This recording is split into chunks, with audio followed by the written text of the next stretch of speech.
It was a good week for us. We obviously played Tuesday, Friday. Friday, 4-set. I think we lost a little bit of focus, but we finished, and I'm proud of them. Our resilience and being able to lock in is something that makes this team special. But we're going on the road again this week, so we're excited to get to Western Kentucky and have this special time to bond. And again, 3 solid opponents that we'll get to be challenged by. Let's go back to TV row. Start with Tyler from KBTX.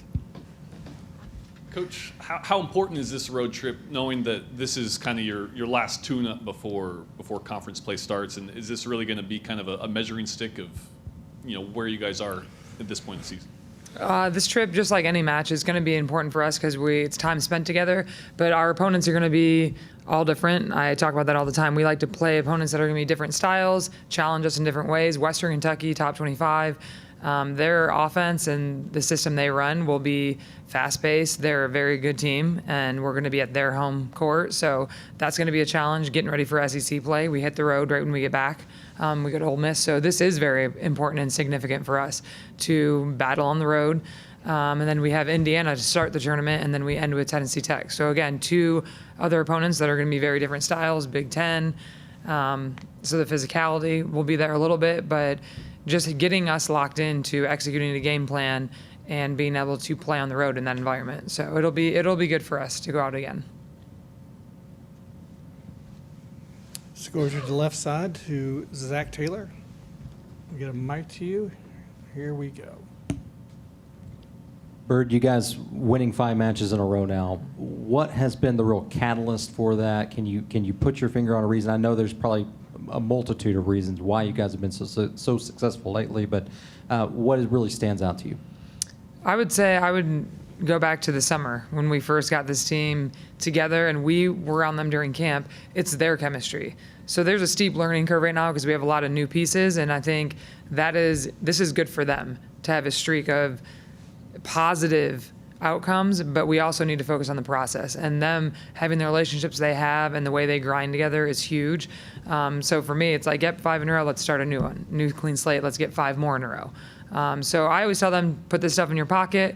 It's all a part of being a good team, but I would say it's their chemistry, and now we have to keep focusing in and locking in on executing at a high level and being consistent in what we're trying to accomplish. Let's go to front right to Travis from the Eagle. Hey, Coach. When you go out and watch a game, Caroline seems to have a pretty good energy. She's dancing before the matches. Tell me just a little bit about her and not only what she's brought to the team on the court, but it seems like she has a good energy too. Yeah, Caroline has a big personality, and we knew that coming in. I think you can see her and Logan have big roles for us. But it's also, as individuals and as players, they had to find a way to balance. And so it's funny, we've talked about her dancing, and I completely get it. It is a way for her to stay loose.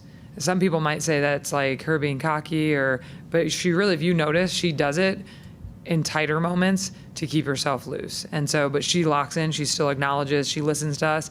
And so that's like us knowing them, but them knowing each other as players and what each player needs and what kind of their little thing is. Some people find exit signs, some people look at something on the ground to ground themselves. That's kind of her way of grounding herself. Let's go back to TV row to Ben from KAGs.